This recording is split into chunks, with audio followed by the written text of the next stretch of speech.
बोलो श्री सतगुरु महाराज की, श्री प्राणनाथ प्यारे की।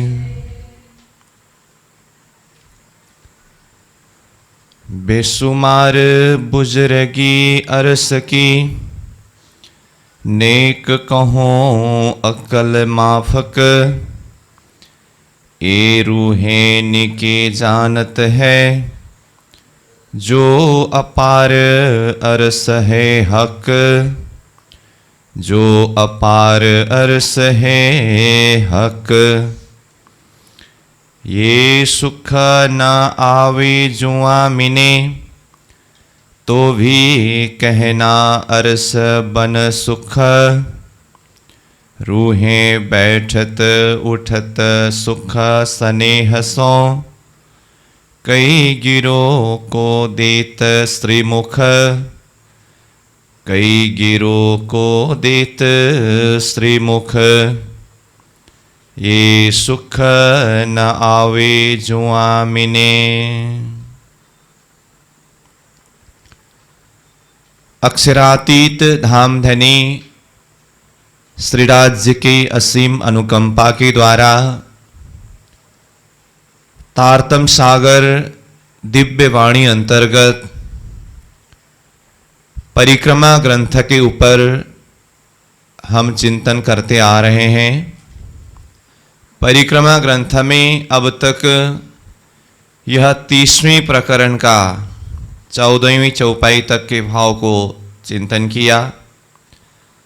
अब अभी के इस सत्र में 15वीं चौपाई से हम विषय को आगे बढ़ाने जा रहे हैं। तो यह 30वें प्रकरण में महामती प्राणनाथ जी ये भाव को जाहिर कर रहे हैं कि अब तक परमधाम का वर्णन रूह अल्लाह यानी कि सद्गुरु स्वरूप के ज्ञान के माध्यम से जाहिर किया गया।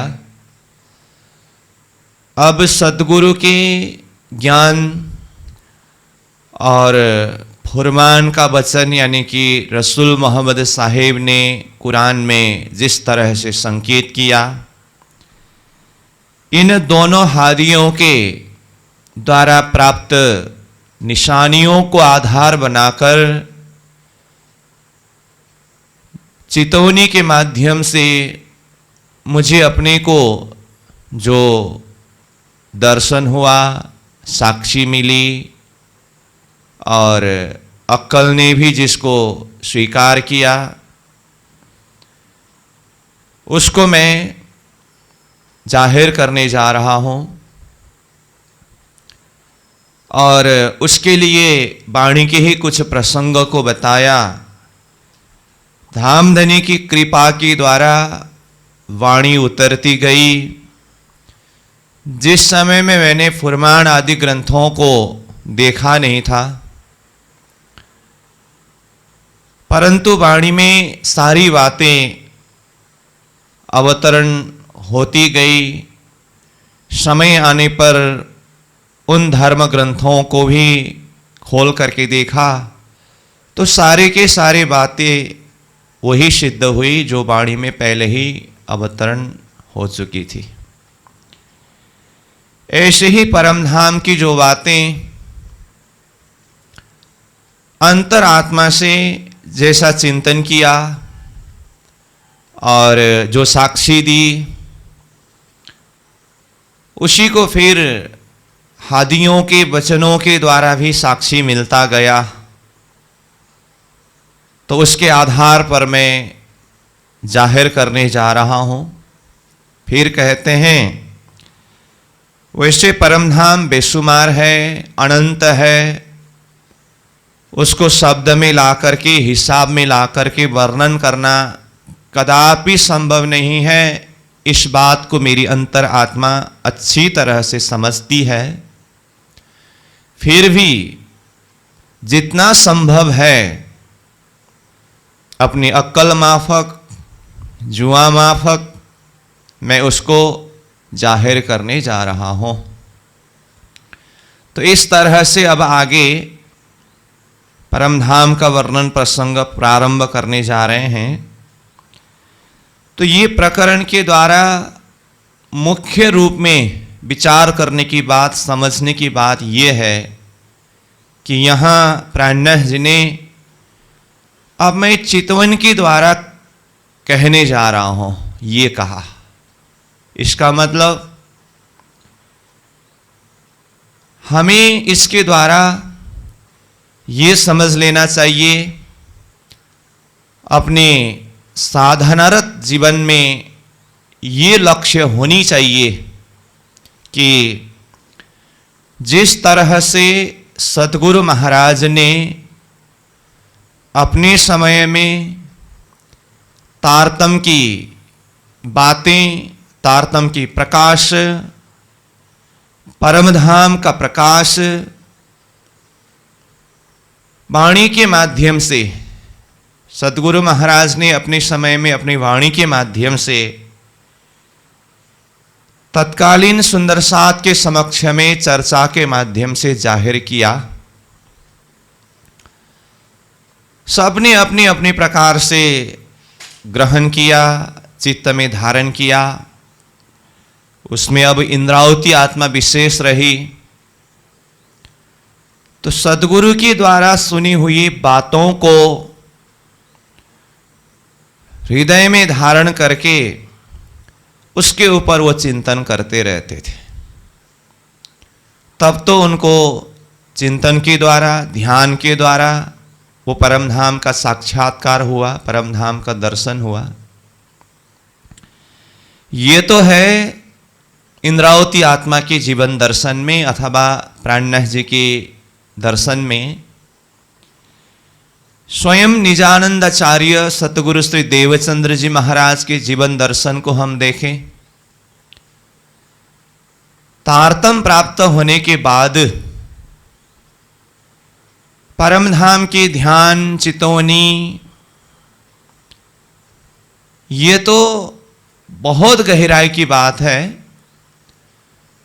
परंतु उनके साधनारत जीवन यात्रा जो वित्त के द्वारा हम श्रवण करते हैं, तो भोजनगर के वित्त के प्रसंग में आता है ना कि एक दिन उनको ध्यान में दर्शन हुआ।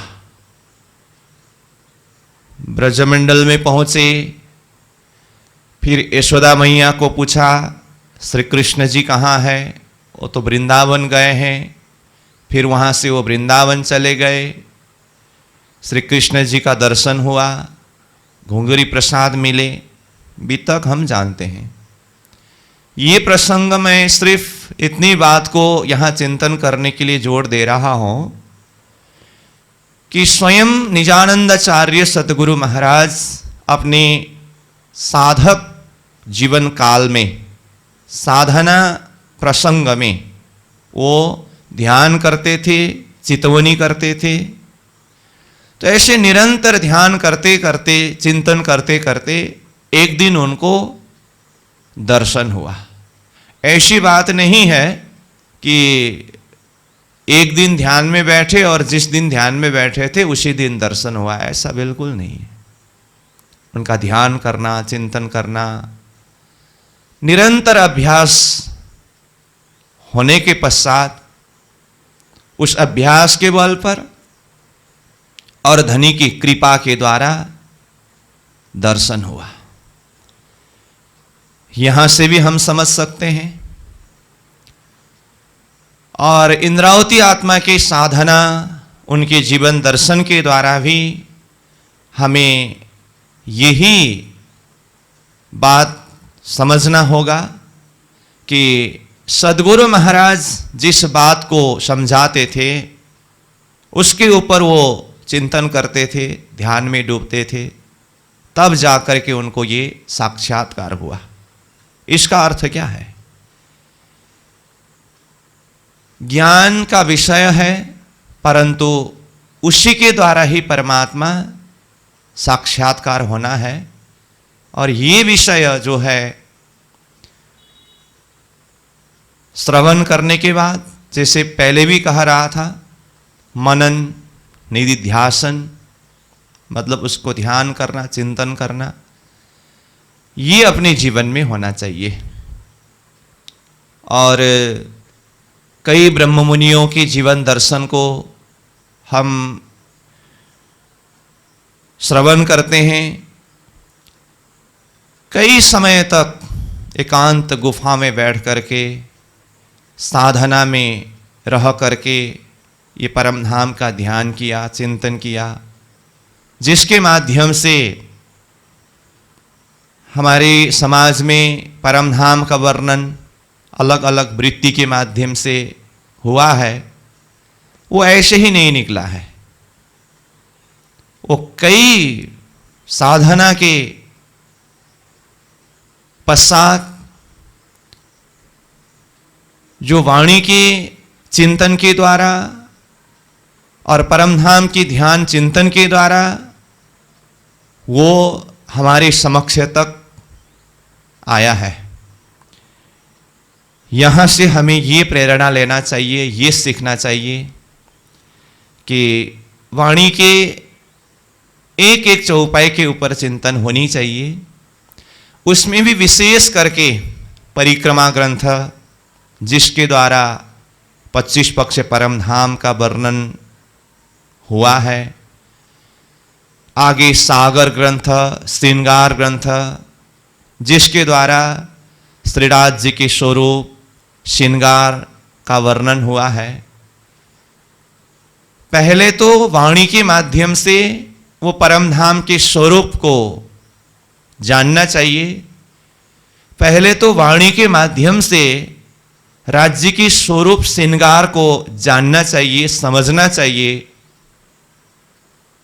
उसके पश्चात फिर उसको साक्षात्कार करने के लिए, दर्शन करने के लिए निरंतर अभ्यास होना चाहिए और दीर्घ काल तक अभ्यास होना चाहिए। अब कई बार साधक ध्यान में तो बैठते हैं, चितौनी में बैठते हैं, बहुत अच्छी बात है, परंतु तैयारी के बिना ही बैठ जाते हैं। इसीलिए जो चीज प्राप्त होनी चाहिए थी वो प्राप्त नहीं हो पाता है और कभी कभी भ्रमवश साधक उलझ जाते हैं। कहने का अर्थ, यहां इंद्रावती आत्मा स्वयं परम धाम के चिंतन के विषय में और अपने चिंतन के द्वारा जो दर्शन हुआ उसको जाहिर करने जा रहे हैं। ये कहते हुए भी हादि के वचन, मैं अगले कक्षा में भी इसको जोड़ दे करके बोल रहा था, फिर वही बात प्रसंग में जुड़ रहा है। हादि के वचन मुख्य आधार है। तो कई बार हमारे साधक सुंदर साथ बिल्कुल भाव है परम धाम के प्रति, राज्य के प्रति, ध्यान में बैठते हैं, चिंतन में बैठते हैं, परंतु वो हादि के वचन, यानी कि सीधा शब्द में कहूं तो ये वाणी का समझ, ज्ञान किए बिना सीधा चले जाने से अब ध्यान का विषय, चिंतन का विषय, उसको ऐसे कुछ कहना अच्छी बात तो नहीं है, फिर भी आधार के बिना का ही होता है। कहने का मतलब, मैं और स्पष्ट रूप से सीधा शब्द में कहूं तो पहले परिक्रमा ग्रंथ में प्राणनाथ जी ने पूरा परम धाम का वर्णन किस तरह से किया है, एक एक चौपाई चौपाई के द्वारा वो ज्ञान होना चाहिए। फिर सागर श्रृंगार ग्रंथ में प्राणनाथ जी ने राज्य के श्रृंगार, राज्य के स्वरूप का वर्णन किस तरह से किया है, एक एक चौपाई चौपाई के द्वारा वो ज्ञान होना चाहिए। चौपाई के द्वारा परम धाम कैसे स्वरूप में वर्णन किया है, चौपाई के द्वारा राज्य का स्वरूप श्रृंगार कैसे स्वरूप में वर्णन किया है, वो जब हृदय में एक बार ज्ञान के ही आधार पर बैठ जाए, उसके बाद फिर जो वाणी में परमधाम के ये स्वरूप का वर्णन किया है, राज्य के स्वरूप श्रृंगार का ये वर्णन किया है, अब मुझे इसको प्रत्यक्ष दर्शन करना है। तो चिंतन करते समय वही परमधाम की चिंतन होगी जो वाणी में वर्णन किया है, जो चौपाई सम्मत है। वही राज्य के स्वरूप श्रृंगार का वर्णन होगा अथवा चिंतन होगा जो वाणी में एक एक चौपाई के द्वारा कहा गया है। इसीलिए हमारे गुरु जी जब कभी भी इस बात को जोड़ दे करके कहा करते हैं कि ध्यान से पहले ज्ञान होना चाहिए। ज्ञान बिना का ध्यान कभी हो ही नहीं सकता है। तो ज्ञान कहां से मिलेगा? सदगुरु महाराज के समय में सदगुरु महाराज मौखिक रूप में चर्चा करते थे। वो मौखिक चर्चा सुन करके इंद्रावती को ज्ञान हुआ। उस ज्ञान के आधार पर परमधाम के स्वरूप को अपने हृदय में बिठाए, राज्य के स्वरूप श्रृंगार को अपने हृदय में बिठाए और उसी को वो चिंतन करने लगे। चिंतन करते करते ध्यान में दर्शन हुआ, चेतवनी में दर्शन हुआ, जिस बात को ये जाहिर करने जा रहे हैं। और वर्तमान हमारे समय में देखें तो फिर प्राणनाथ जी ने वही सदगुरु की ज्ञान अथवा वही स्वरूप के द्वारा जो मौखिक रूप में चर्चा हुआ विषय वाणी के रूप में जाहिर किया है। और वाणी ही नहीं है हमारे पास, इस वाणी को समझाने वाले सदगुरु स्वरूप है। ये वाणी के शब्द के द्वारा और गुरु परंपरा के अर्थ के द्वारा पहले परमधाम का स्वरूप हृदय में बिठाना होगा, उसके प्रति ज्ञान होना चाहिए। राज्य के स्वरूप श्रृंगार को ज्ञान के द्वारा हृदय में बिठाना होगा। उसके बाद ही वो ध्यान में बैठ सकते हैं, चितौनी में बैठ सकते हैं। उसके बाद जो झलक दर्शन होगा ना, वो आदि के वचन सम्मत होगा, वो वाणी सम्मत होगी। तो मैं बोल रहा था कई बार साधक भ्रमवश ध्यान के नाम पर, चितौनी के नाम पर बीच में उलझ जाते हैं। जब वाणी का ज्ञान ही नहीं है, परिक्रमा ग्रंथ के द्वारा प्राणनाथ जी ने परमधाम का वर्णन किस तरह से किया है ये समझ नहीं है। सागर श्रृंगार ग्रंथ के द्वारा प्राणनाथ जी ने राज्य के स्वरूप श्रृंगार का वर्णन किस तरह से किया है, जब ये समझ नहीं रखा है और फिर आंख बंद करके ध्यान में बैठा, क्या ध्यान करोगे, क्या चिंतन करोगे? फिर तो आप परमधाम का ही ध्यान मानेंगे तो वो तो आपकी कल्पना की बात होगी। राज्य की स्वरूप श्रृंगार की भी अगर बात करेंगे तो वो तो वाणी इलम सम्मत तो नहीं हुआ, तो वो तो कल्पना की बात हुई। ऐसा नहीं चलेगा। परमधाम काल्पनिक विषय नहीं है, राज्य की स्वरूप श्रृंगार काल्पनिक विषय नहीं है। अगर ऐसा होता तो फिर ये सारी वाणी जाहिर करने की क्या जरूरत पड़ती, और अपनी अक्ल से ही सब कुछ हो जाता। तो फिर इंद्रावती जैसे स्वरूप अपनी चिंतन के द्वारा जो दर्शन हुआ उसको जाहिर करते हुए भी हादियों के वचन की निशानी के आधार पर मैं बता रहा हूं, ये क्यों कहते? ये है। इसीलिए मैं पहले भी बोल रहा था प्रसंग में कहीं, साधक आचार्यवान होना चाहिए। आचार्यवान का अर्थ मैंने तभी बता दिया था, जैसे जिसके पास धन है वो धनवान है। जिस साधक के जीवन में आचार्य है, अपने गुरु है, गुरु के ज्ञान के आधार पर चलता हो, वही आचार्यवान है। और तभी मैंने यहां तक भी कहा था, साधु समाज के उपदेश साधक के जीवन में कुछ काम में आने वाला नहीं है अगर साधक आचार्यवान न हो तो। एक सद्गुरु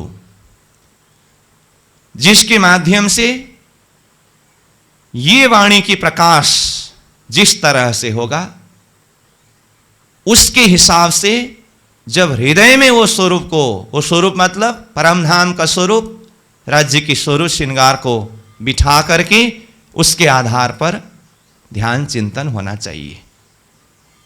मैं यहां पर मैं विषय शुरू कर रहा था एक ही बात को यहाँ जोड़ने के लिए, लेकिन आते आते दूसरी बात आ गई। ये प्रकरण अथवा ये प्रसंग के द्वारा हमारे साधक जीवन में ये लक्ष्य होनी चाहिए, हमारी दिनचर्या में ये होना चाहिए कि ध्यान चितौनी जो वाणी में चौपाई में हम पढ़ते हैं, सीखते हैं, समझते हैं, उसको प्रत्यक्ष अनुभव करने की अभ्यास साधना होनी चाहिए। मेरा कहने का भाव सिर्फ इतना ही था, ये बात को ही कहना चाहता था, परंतु कहते कहते मुझे याद आ गई कि कई बार लोग घंटों ध्यान में तो बैठते हैं, लेकिन वाणी की चौपाई के विषय में बात करते समय फिर कुछ न परिक्रमा ग्रंथ की जानकारी है, न सागर ग्रंथ, न श्रृंगार ग्रंथ। फिर कहते हैं ध्यान में बैठने से, चितौनी में बैठने से ब्रज जी कृपा करेंगे, अपने आप खुलेगा। अपने आप वाणी खुलती तो फिर इंद्रावती को भी खुलना चाहिए था। स्वयं इंद्रावती सदगुरु की सानिध्य में रहे, प्राणनाथ जी के समय के तत्कालीन ब्रह्म मुनियों को फिर वही तो बात है, वाणी उतरती थी, कहाँ अपने आप खुला। वो तो व्याख्या करके अर्थ करके समझाने पर उसकी आंकड़ी खुल जाता है। तो ये मार्ग ही बिल्कुल अलग मार्ग है। लोग समाज में दूसरी प्रकार से ढोल पीट रहे हैं ना, ब्रह्मवश कई बार साधक बीच में उलझ जाते हैं। इसीलिए ऐसा न हो, तो पहुंचना वहां तक है, लेकिन क्रमशः ज्ञान के माध्यम से हृदय चौकस होने के बाद फिर ध्यान चित होने की बात आती है। तो चलो, तो ये प्रकरण का सार भाव परम धाम का ध्यान होना चाहिए, ये भाव है। बाकी चौपाई के प्रसंग में आइए, 15 नंबर चौपाई में अब कहते हैं, ये सुख न आवे जुआ मीने, तो भी कहना अरस बन सुख, रूहे बैठत उठत सुख सने हसो, कई गिरो को देत श्रीमुख। अब 14 नंबर चौपाई में जो बता रहे थे कि परमधाम बेशुमार है, ये मेरी आत्मा समझती है, फिर भी थोड़ा सा अकल माफक कहना है, तो वही भाव को 15 नंबर चौपाई में भी जोड़ रहे हैं। कहा ए सुख न आवे जुआ मीने, ये परमधाम का सुख जुआ मीने शब्द में नहीं आ सकता। तो भी कहना अरस बन सुख, फिर भी परमधाम के बनों के सुख अथवा 25 पक्ष परमधाम की सब तरफ की सुख कुछ शब्दों के द्वारा जाहिर करना है। रूहें बैठत उठत सुख स्नेहसों, परमधाम के बनों में, महलों में, मंदिरों में सब तरफ रूहें ब्रह्म प्रियांगनाएं बैठते हैं, उठते हैं, सुख स्नेहसों प्रेम और सुख के साथ में। कई गिरों को देता श्रीमुख, धामधनी प्रियतम श्रीराज जी महाराज गिरों को कई प्रकार के सुख प्रदान करते हैं। श्रीमुख मतलब अपनी श्रीमुख से मीठी मीठी वाणी उच्चारण करके, मधुरी वाणी सुना करके धनी आत्माओं को सुख प्रदान करते हैं।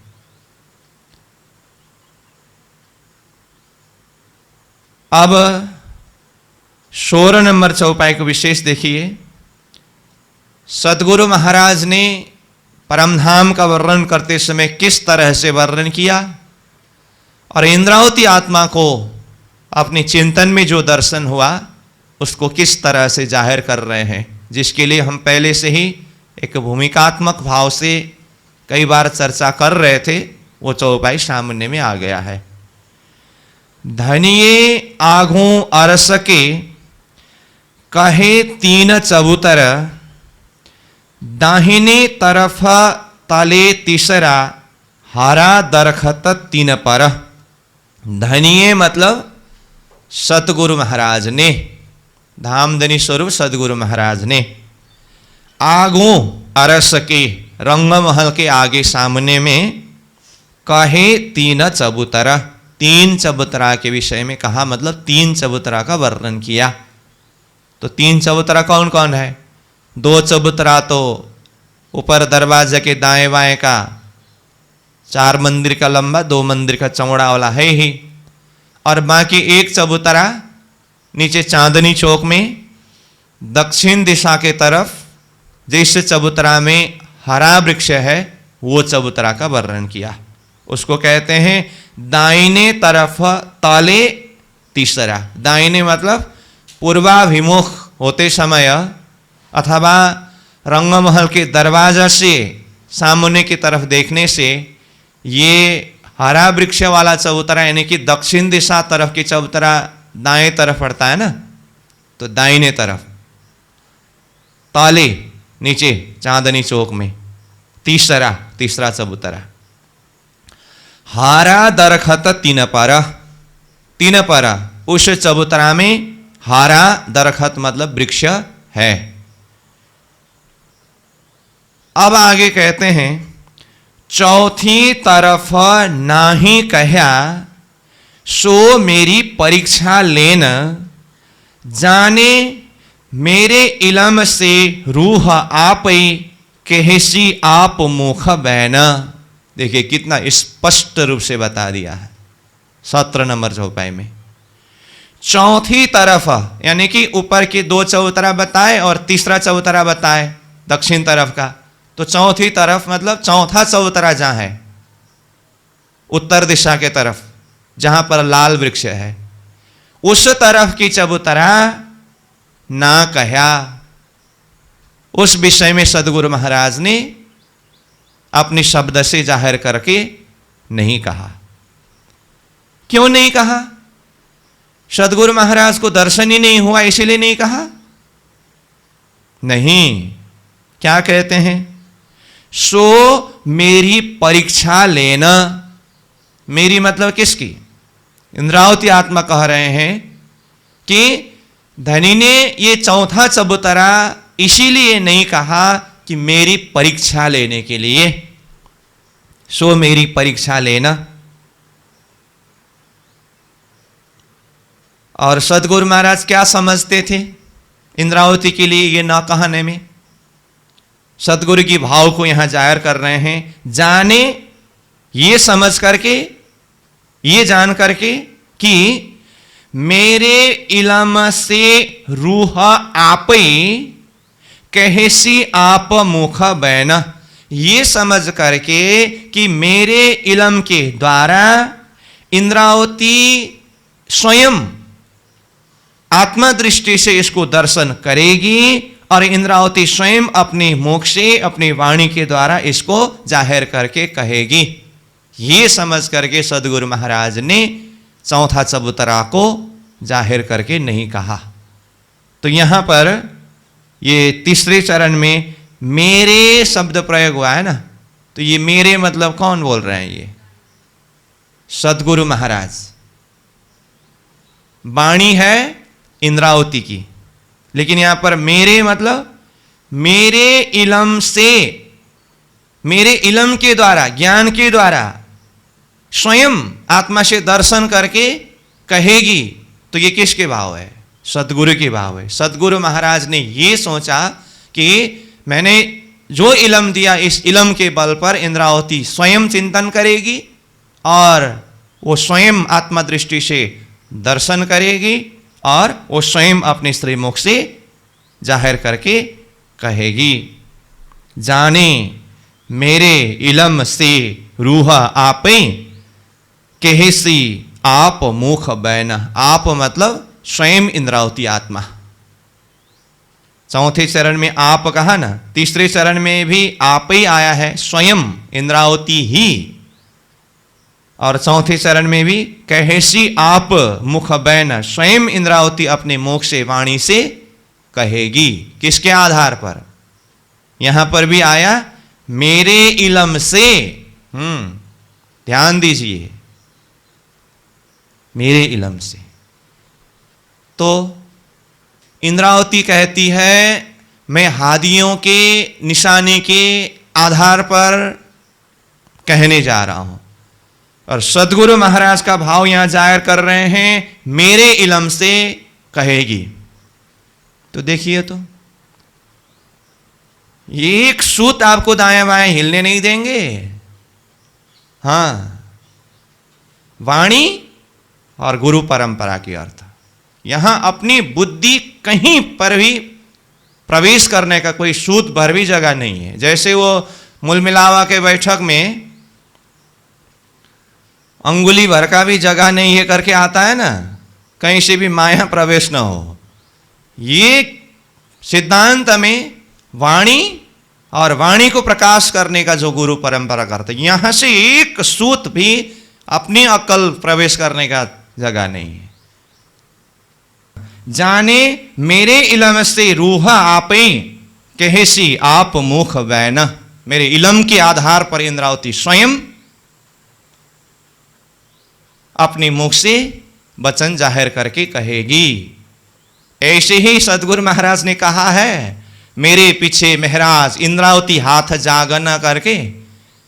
सदगुरु को इतना दृढ़ विश्वास है, इंद्रावती के द्वारा कभी मेरे परंपरा के ऊपर भूल हो ही नहीं सकता। यह सदगुरु को पूरा का पूरा विश्वास है। तभी तो यहां कह रहे हैं मेरे इलम के आधार पर कहेगी खुद। ये विश्वास के द्वारा तो वो कह सके कि मेरे पीछे महाराज इंद्रावती हाथ जागन। तब तो इंद्रावती आत्मा भी दावा के साथ में कह सकी, धनिये जगाए हूं अकेली, मैं जगाऊं बांध जुथ। ये कहने का हिम्मत किस हृदय गुफा से ये शब्द निकला होगा, धनिये जगाए हूं अकेली।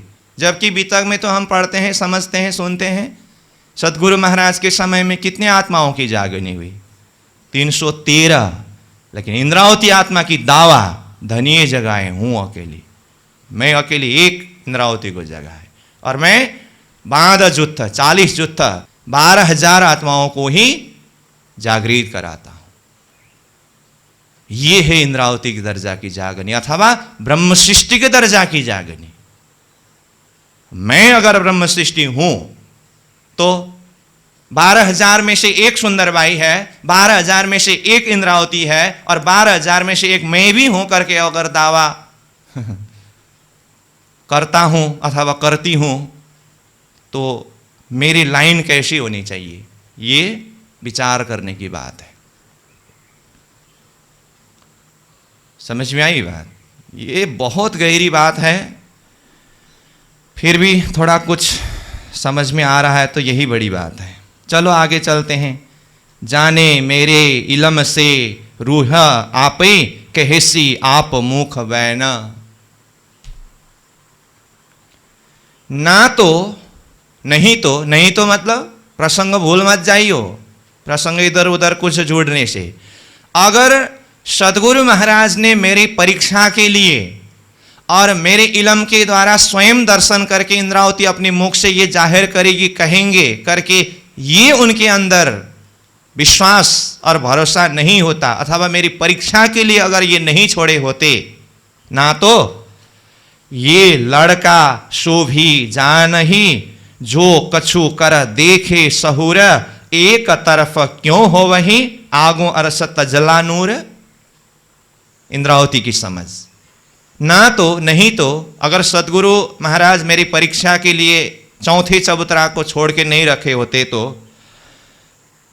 ये लड़का शोभी जानही, लड़का मतलब एक साधारण बालक, उसकी बुद्धि भी जो कछु कर देखे सहुर, थोड़ा सा विचार करके अगर देखे, कौन विचार करके देखे, एक छोटा सा साधारण बालक भी अपनी बुद्धि से जो कछु कर देखे सहुर, कुछ विचार करके देखे तो एक तरफ क्यों हो वही करके सोचेगा। कौन? इंद्रावती या वो साधारण बालक? साधारण बालक इंद्रावती तो सोचेगी ही सोचेगी। यहां प्रसंग में चल रहा है एक छोटा लड़का बालक बुद्धि वाले भी इस विषय में चिंतन करके देखेगा तो वो भी सोचेगा कि एक तरफ क्यों हो वही, चांदनी चौक में ये एक ही तरफ चबूतरा कैसे शोभा देगा, कैसे हो सकता है। आगों अरसत जला नूर, अरसत जला नूर परमधाम ये रंगमहल के आगे चांदनी चौक में एक तरफ ही चबूतरा क्यों होगा, दूसरी तरफ भी होना चाहिए। इतना तो एक लड़का, एक साधारण बालक की बुद्धि भी इतना सोच लेगा। तो फिर इंद्रावती तो सोचेगी ही सोचेगी। तो फिर यहां कहना क्या चाहते हैं, जब एक साधारण बालक की बुद्धि भी ये सोचेगा तो सदगुरु महाराज को ये चौथा चबूतरा दर्शन ही नहीं हुआ, इसलिए नहीं बताया, ऐसा कभी हो सकता है? हो ही नहीं सकता। एक बालक की बुद्धि भी ये शोभा को अधूरा समझता है।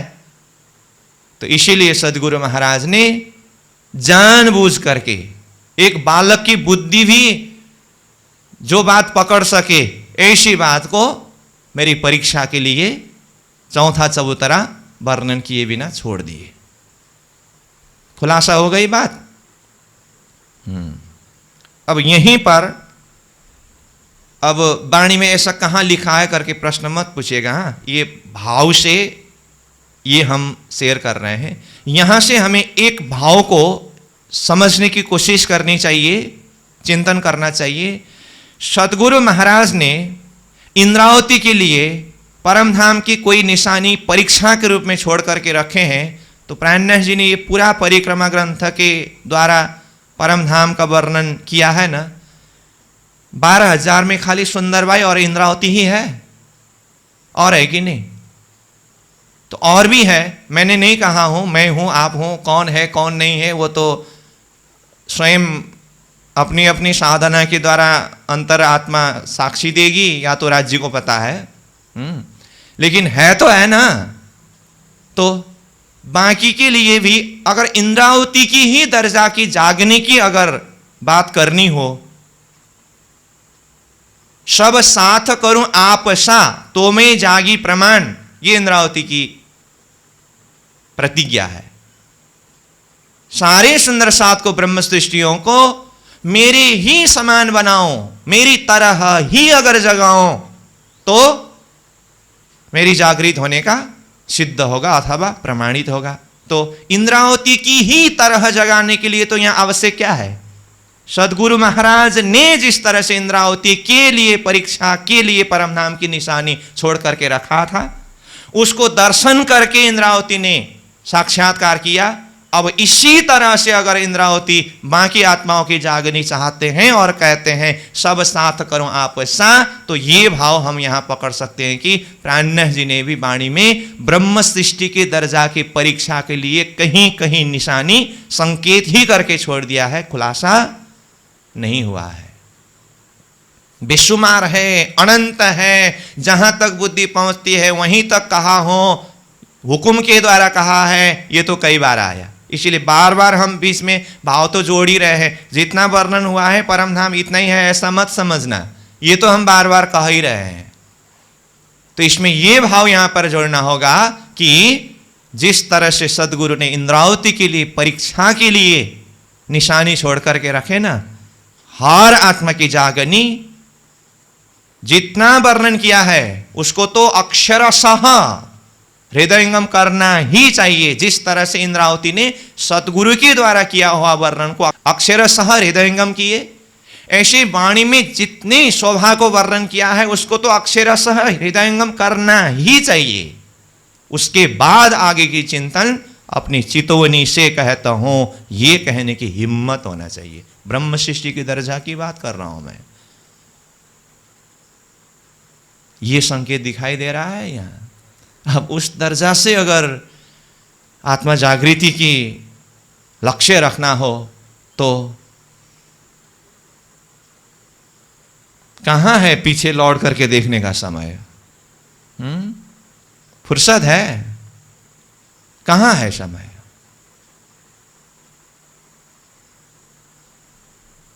ये है।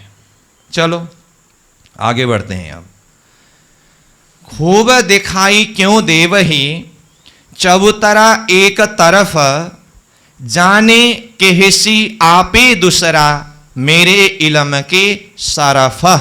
19 नंबर चौपाई भी इंद्रावती के प्रति सदगुरु के भाव को यहां चौपाई के द्वारा जाहिर कर रहे हैं। खूब, खूब मतलब शोभा, सुंदरता। दिखाई क्यों दे वही, कैसे शोभा दिखाई देगा, सुंदर दिखाई देगा? क्या एक चबूतरा के बिना?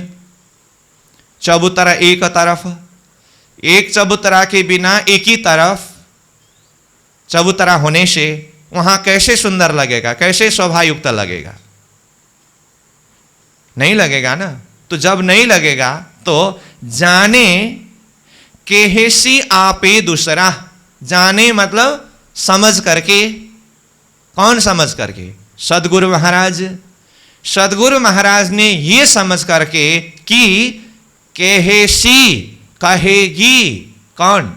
आपे, स्वयं। कौन स्वयं?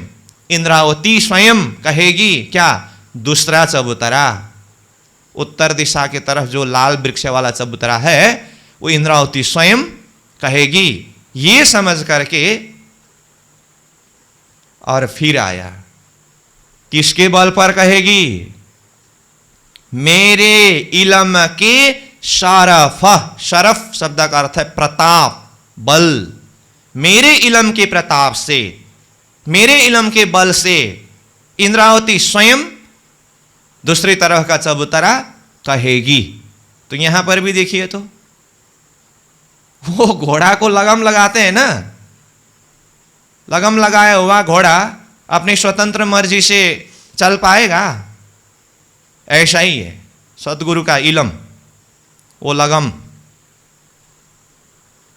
मेरे इलम के शरफ, मेरे इलम के प्रताप से, मेरे इलम के बल पर इंद्रावती आपे स्वयं ही इसको जाहिर करके कहेंगे।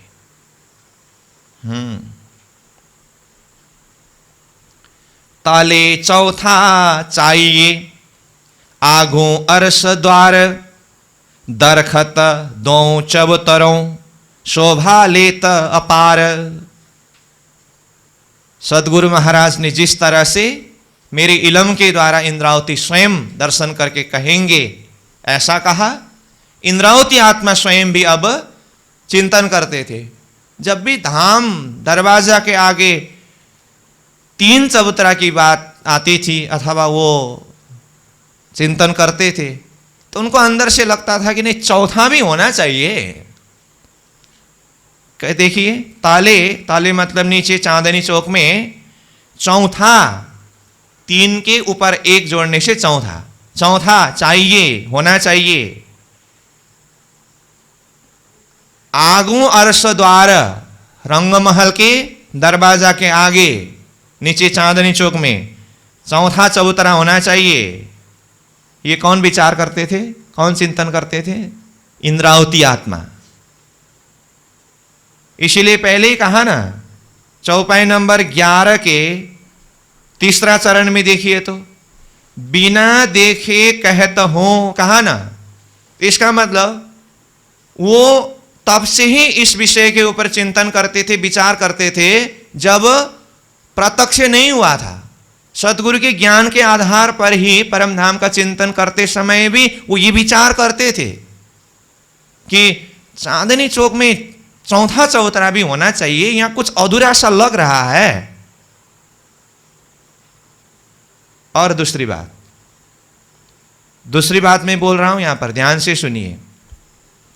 इंद्रावती विचार करती थी जबकि पहले से ही, लेकिन मुझे ऐसा लगता है करके उन्होंने ये बात को कहीं लिख किया। कब? सदगुरु के समय में इंद्रावती आत्मा चर्चा की चर्चा करते थे। ये प्रसंग भी तक में आया कि नहीं आया ना? तो चर्चा की चर्चा करते थे तो कैसे चर्चा करते थे वो? सतगुरु महाराज अपने शब्द में जिस तरह से जितने शब्दों के द्वारा वर्णन करते थे उसी तरह से उतने ही शब्द के द्वारा वर्णन करते थे। लेकिन तब भी वो जब चिंतन करते थे ना, उनको लगता था अंदर से कि चौथा चबूतरा होना चाहिए। लेकिन अब उस समय में सदगुरु के समक्ष में ये बात खुल के तब पूछा भी नहीं कि सदगुरु महाराज यहाँ आप 3 ही चबूतरा वर्णन कर रहे हैं, मुझे यहाँ चौथा चबूतरा होना चाहिए ऐसा लग रहा है करके ये भी नहीं कहा। और सुंदर साथ के समक्ष में जाहिर करने की तो बात ही नहीं है। क्यों? जब स्वयं साक्षात सदगुरु स्वरूप है और वो जो बात बता रहे हैं तो वो तो उस समय तो इंद्रावती की तो अपने विचार की बात है ना, विचार रहता था, परंतु ये बात को कब जाहिर किया उन्होंने? जब प्रत्यक्ष दर्शन हुआ। प्रत्यक्ष दर्शन होने के बाद उन्होंने खुल करके इस बात को फिर जाहिर कर दिया। इसीलिए यहां से एक बात ये भी समझने का है, हाँ ठीक है, शास्त्र दृष्टम गुरुर्वाक्यम तृतीयम च आत्मनिश्चय। कई बार क्या होता है, हम शास्त्र के वचन अध्ययन करते हैं अथवा वाणी के वचन अध्ययन करते हैं, अपनी बुद्धि से अध्ययन करने से नहीं होगा। अपनी बुद्धि से अध्ययन करते समय तो उल्टा पुल्टा अर्थ हो सकता है, क्या होगा ही होगा। तो इसीलिए शास्त्र के वचन, ये वाणी के वचन किसके आधार पर अध्ययन होना चाहिए? गुरुर्वाक्यम, गुरुवाक्य, गुरु अर्थ के साथ में। और कई बार क्या होता है, शास्त्र अथवा वाणी की वचन गुरुवाक्य के साथ में अध्ययन किया, ज्ञान के हिसाब से समझ भी गए हैं, परंतु अंतर आत्मा से जो एक एकदम साक्षी के रूप में हृदय प्रकाशित होना होता है ना, उसी समय में रह जाता है, बाकी वो होगा ही ऐसे ही। एक बार शब्द देखा, एक बार गुरु के मुख से अर्थ सुना और उसी समय में आत्मा साक्षी हुआ, ये नहीं होगा। कुछ बातें होगी, कुछ बात के लिए समय आएगा। ज्ञान के हिसाब से समझ सकते हैं, लेकिन उसको अंतर आत्मा साक्षी देने के लिए, कबूल करने के लिए कुछ समय प्रतीक्षा करना भी पड़ता है। इसलिए कई जगह में चौपाई के ही प्रसंग व्याख्या करते हुए भी इलम परंपरा में भी कहते हैं गुरु जी, ये चौपाई वाले चलो अभी आगे बढ़ते रहो, बाद में फिर आगे पीछे के प्रसंग सब मिलने पर वो और खुलासा होता जाएगा। अब उस समय में उसी के पीछे उलझ करके रहेंगे तो जितना भी उलझे, जितना भी व्याख्या करे, वो खुलने वाला नहीं है। मतलब खुलने वाला नहीं है कहने का मतलब, जिस तरह से अंदर आत्मा साक्षी के हिसाब से समझना चाह रहे हैं ना, वो नहीं हो सकता है। कई प्रसंग ऐसा भी होगा, क्योंकि सीमित शब्द आया होता है, उसके पीछे और बहुत सारा भाव छुपा हुआ रहता है, वो आगे आना बाकी रहता है। जब तक वो खुलासा न हो, फिर सामने का प्रसंग थोड़ा बाकी रह जाता है। ऐसी जगह में गुरुजी भी हल्का कर देते हैं कि अभी इतना समझा, अभी के लिए इतना काफ़ी है, आगे बढ़ो, फिर बाद में मनन करते रहे ना, फिर वो आगे स्वयं साक्षी देने लगेगा। करना ऐसा ही होता है। तो मतलब सतगुरु के समय में शब्द सुनते हुए, चर्चा की चर्चा करते हुए भी इंद्रावती आत्मा को अंदर से ऐसा लगता रहता था कि एक चबूतरा होना चाहिए, यहाँ कुछ अधूरासा तो लग रहा है। लेकिन वो अंदर ही अंदर मनन करते रहे, मनन करते रहे। सदगुरु के समक्ष जाकर के भी उन्होंने नहीं कहा, सुंदर साथ के समक्ष चर्चा के समय में तो ऐसी बातें कहने की कोई बात ही नहीं है। तो इसके द्वारा मैं ये भाव यहाँ पर जोड़ रहा था कि अपने समय में भी ऐसा ही होगा कि शास्त्र की वचन, वाणी के वचन गुरु के मुख से श्रवण किया, उसको अंतर आत्मा साक्षी से समझने में कोई प्रसंग रह जाता है, तो उसको क्या करना चाहिए? स्वयं अपने ही अंदर खोजी करते रहना चाहिए, मंथन करते रहना चाहिए। जब तक वो अपने अंतर आत्मा साक्षी न दे, सामने वाला के साथ में ये बात को जाहिर नहीं करना चाहिए। जब स्वयं उस विषय में एकदम आत्मसाक्षी भाव से कबूल नहीं कर पा रहे हैं, वो अब सामने वाला को अगर जाहिर करना चाहे तो क्या कहेगा वो, और सामने वाला क्या समझेगा? फालतू में सामने वाला को और परेशान कर देंगे, उलझन में डाल देंगे। ये भी विचार करने की बात होती है। अपनी प्रस्तुति के द्वारा हो सके तो सामने वाला के हृदय प्रकाशित हो, संशय दूर हो, लेकिन ऐसा न हो कि उल्टा संशय में पड़ जाए, उल्टा उलझन में फंस जाए। ऐसा नहीं होना चाहिए, ये भी विचार करने की बात है। तो ये मैं कहां से भाव जोड़ रहा हूं, ये देखिए ना, ताले चौथा चाहिए, आगू अरस द्वार, ये विचार करते रहते थे ना वो। कब तक जाहिर नहीं किया ये बात? जब तक अंतरात्मा साक्षी नहीं दिए।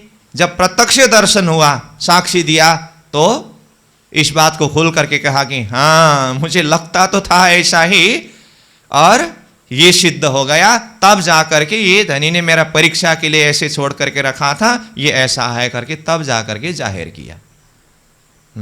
यहां पर कहां है अर्थ मुझे ऐसा लगता है करके? या मुझे ऐसा लगता है वाली बात नहीं है।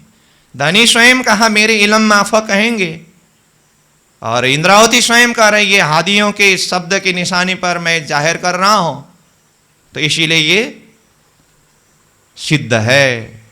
तले चौथा चाहिए, आगो अरस द्वार, दरखत दो चबूतरों। और चबूतराई होने से नहीं होगा, चबूतरा है तो दरखत भी है। दो चबूतरा सिद्ध हुआ तो अब दोनों चबूतरा में दरखत यानी कि वृक्ष। दरखत दो चबूतरों, शोभा लेत अपार, अपार शोभा लिए हुए है।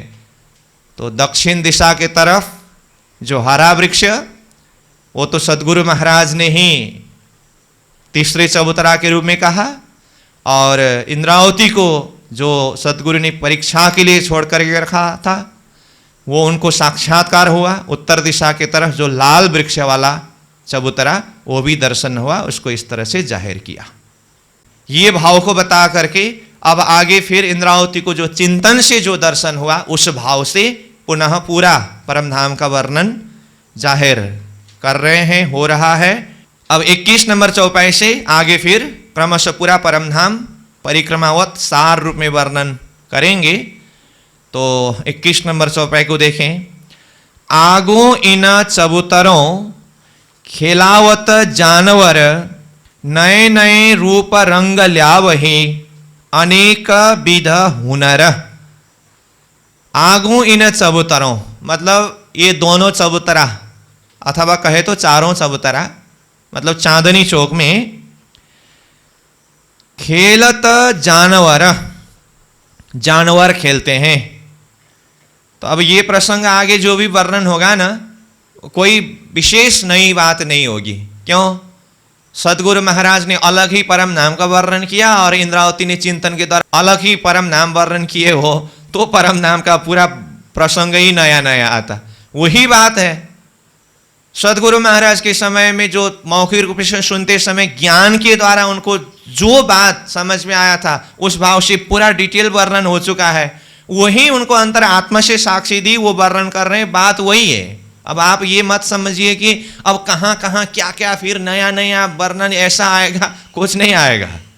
जितना यहाँ तक में वर्णन हुआ वही बात है, उसी को और रस भर करके इंद्रावती अपने अनुभव में डूब करके वर्णन करेंगे, बस बात यही है। इसलिए अभी तक चौपाई को समझने के लिए जितना मेहनत किया है, उसी मेहनत के बल पर आगे चौपाई आसानी से समझ सकते हैं। लेकिन सावधानी होने की बात यह है कि पहले आते समय थोड़ा पहला आवृत्ति था, इसीलिए थोड़ा मेहनत के द्वारा विस्तार से प्रसंग आया है। इसलिए हाँ, अब हौज कौसर का वर्णन कहने से हाँ हौज कौसर करके अंदर एक एक चौपाई के द्वारा जा सकते थे, अथवा कोई भी। लेकिन अब यहाँ इंद्रावती अपनी चिंतन से कह रही है, कहने का मतलब वो समझते हैं कि पहले जो शोभा वर्णन हुआ है, मुझे जो साक्षी दी है, तो वर्णन करते समय बिल्कुल सार सार सार रूप में निकला हुआ है। तो एक ही प्रकरण में कई बार तो पूरा 25 पक्ष ही घुमा देते हैं। तो एक एक चौपाई के शब्द शब्द के साथ में कहाँ कहाँ की शोभा चिंतन करा रहे हैं, एकदम इंद्रावती के पीछे पीछे दौड़ लगाना है बाकी चौपाई समझने में, और वो रस में डूबने के लिए कोई बाकी नहीं है। चर्च ने अच्छे से अध्ययन किया और अभी तक की चौपाई को अच्छी तरह से समझा, तो आगे तो बस अब तो आनंद लेना है। हाँ, ये बात इंद्रावती को इस तरह से साक्षी दी थी। और धनी से प्रार्थना करना, धनी मुझे भी दर्शन दे करके साक्षी दिलाइएगा, प्रार्थना करते आगे चलना होगा। ठीक है। चले तो कहा आगो इन चबूतरों खेलावत जानवर, ये चबूतरा के आगे जानवर खेलते हैं। अब ये कोई नई बात है? ये चांदनी चौक में जानवर आकर के कई तरह के खेल तमाशे दिखाते हैं, ये तो कई बार चर्चा हुआ है। अब फिर ये कहिए ना, फिर वही बात दोहरा करके क्यों कहा है? तुमको इसको उपजाओ ने करूं सब उपाय। बार बार कहने से, बार बार कहने से, बार बार कहने से उसके प्रति लगन लग जाएगा और हृदय में इश्क प्रकट होगा। उसके लिए ये बार बार कहा गया है। नए नए रूप रंग ल्यावही, नया नया प्रकार के रूप रंग लाते हैं, प्रस्तुत करते हैं वो जानवर पशु पंखी। कई विध हुनर, हुनर शब्द का अर्थ कला। जानवर वहां चांदनी चौक में आकर के नया नया रंग, नया नया रूप, नया नया कला को साध करके कई प्रकार से धनिकों सखियों को आनंद प्रदान करते हैं। अनेक विध हुनर, अनेकों प्रकार की कला है अथवा कला को दिखाते हैं। आगो इन दरबार के दायम विलास है बन, कई विधा खेल करे जानवर, हक हंसावे रूहन। आगो इन दरबार के, रंगमहल रूपी दरबार के आगे सामने में दायम विलास है बन। दायम मतलब अखंड नित्य निरंतर, विलास है वन, वन में विलास करते हैं। रंगमहल के सामने के वन में अथवा पूरा 25 पक्ष परम धाम के ही वन में दायम विलास करते हैं। यहाँ प्रसंग में आगो इन दरबार कहा तो रंगमहल के सामने समझना होगा। कई विधा खेल करे जानवर, कई प्रकार से खेल करते हैं जानवर। हक हंसावे रूहन, खेल करके जानवर क्या करते हैं? हक और रूहों को हंसाते हैं। इन चौक खुली जो चांदनी, आगों बड़े दरबार, उज्जल रेती झलकत, जोत को नाही पार। इन चौक खुली जो चांदनी, इन चौक मतलब चांदनी चौक। चांदनी चौक में ऊपर कोई भौम, कोई छत नहीं आया है, इसलिए वो खुला है, पहले भी वर्णन होके गए हैं। आगों बड़े दरबार, बड़े दरबार रंगमहल के सामने में ये चांदनी चौक खुला है। और जमीन में उज्जल रेती झलकत, श्वेत उज्जल प्रकाशमय रेती झझलाकार रूपेण प्रकाशित हो रहा है। जोत को नाही पार, जोत यानी कि वो प्रकाश का कोई पारवार नहीं है। जोत लगी जाए आसमान, थंब बंध्यो चौखुन, आकाश जिमी बीच जोत को, इनको नहीं निमुना। अब वो चांदनी चौक में जो वालू है उसकी ज्योति आसमान तक जाकर के प्रकाशित हो रहा है। जोत लगी जाए आसमान, थंब बंध्यो चौखुना, मानो कि वो ज्योति ऐसा लग रहा है कि चार कोने द्वार एक बृहद थंब आसमान तक जाकर के लगा हो। क्यों? चांदनी चौक चार कोनेदार है ना, समचौरस, 166 मंदिर का लंबा चौड़ा। तो पूरा चांदनी चौक में बिछे हुए बालू के कण के द्वारा जो ज्योति निकल रहा है, सारे ज्योति ऊपर आसमान की तरफ जाते समय चिंतन करके देखिए तो पूरा एक चौखुनेदार बृहद थंब, नूरमय थंब जाकर के आसमान तक लगा हो, ऐसा दृश्य दर्शन हो रहा है। थंब बंध्यो चौखुन, आकाश जिमी बीच ज्योत को, आसमान और जमीन के बीच में पूरा ज्योति का, प्रकाश का भंडार ऐसा है, इनको नहीं निमुना, इसका कोई नमूना नहीं है, इसको समझाने के लिए कोई उदाहरण नहीं है। इस तरह से अब आगे फिर चांदनी चौक के चारों तरफ और सातों घाटों में, वहां से फिर फैल करके बाहर बनों के प्रकाश, फिर महलों के प्रकाश करते करते सब तरह की शोभा का वर्णन करेंगे। तो 24 नंबर चौपाई तक अभी हुआ। तो ये प्रकरण में शुरू से ही कुछ विशेष भाव यहाँ जुड़ गया, तो उसको थोड़ा थोड़ा करके चिंतन करते, हृदय में बिठाते चलना था। इसीलिए थोड़ा चौपाई धीरे धीरे से ही हो रहा है। अब लाइन लग गया। आगे फिर चौपाई शब्दार्थ भावार्थ और उसके रस के हिसाब से आगे बढ़ सकते हैं। तो अब अभी के लिए ये 24 नंबर चौपाई को दोहरा करके विश्राम करेंगे। जोत लगी जाए आसमान, थंब बंध्यो चौखोन,